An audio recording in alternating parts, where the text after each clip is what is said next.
The benefits of residential treatment. Many people don't understand why or how other people become addicted to drugs. They mistakenly believe that the use of drugs is because of a lack of moral principles or willpower, and they could stop using drugs simply if they choose to. The reality is that drug addiction is a complex disease, and quitting usually takes more than good intentions or strong will. Drugs change the brain in ways that to quit is hard, even for those who want to. Fortunately, researchers know more about how drugs affect the brain and have found treatments that can help people recover from drug addiction and live positive and productive lives. Addiction is a chronic disease characterized by drug seeking and the use that is compulsive or difficult to control despite of harmful consequences. The signs of active addiction are depending upon the drug use. For example, a person that smokes marijuana, the signs may be eyes red and hungry or munchy, sleepy, heightened sexual nature. However, the signs of a person indulging in cocaine are different. That person caught up in the grips usually displays hyperactivity, can't sit still, or lack of appetite for food or water, or lack of sleep, and has no desire to be with a person sexually. And then there's heroin. Their symptoms are unique, all on their own. For active addiction of a person in heroin, they have the classic heroin nod, and that person that appears to be asleep, yet they're aware of everything that you're saying and doing. They just can't respond to you.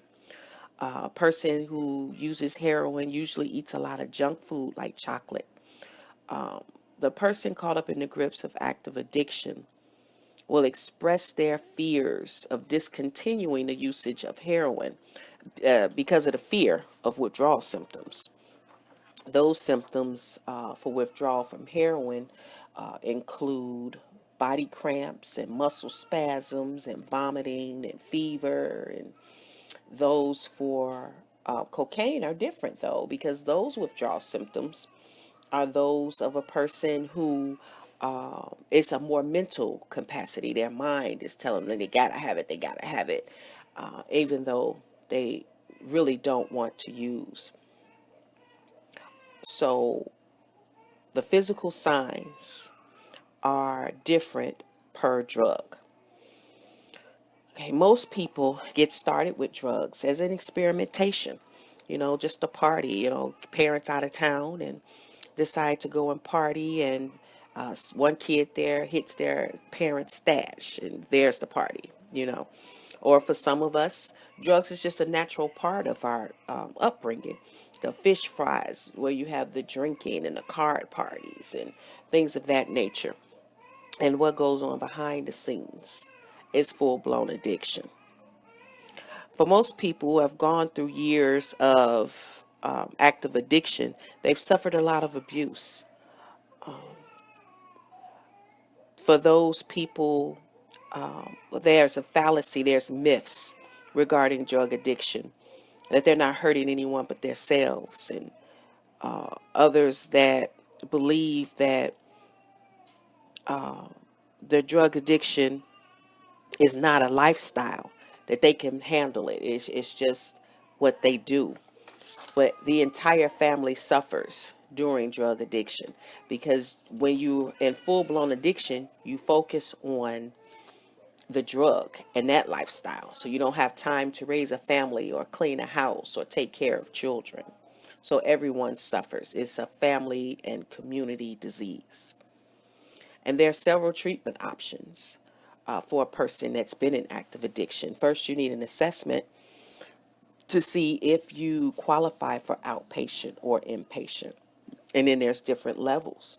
Outpatient services where they meet once a week, and intensive outpatient where they meet a couple of times a week or every day for 4 or 5 hours a day. And then there's residential treatment for those people who've been using for more than 10 years or so, and who crossed those boundaries and gone to jail and placed themselves in harmful situations and life-threatening situations. And being in residential treatment allows you the time and the space away from the temptation, away from the resources, away from your normal, so that you can have time to heal and from your body, your mind. They're focused on nutrition and spirituality. A residential program, once you gotten the time under your belt, then you can maintain your sobriety by attending programs like AA, NA, CA, GA, or if you're a Christian or a religious person, Free in One. And these meetings are just a group of people who are just like you, who want to stay clean just for today.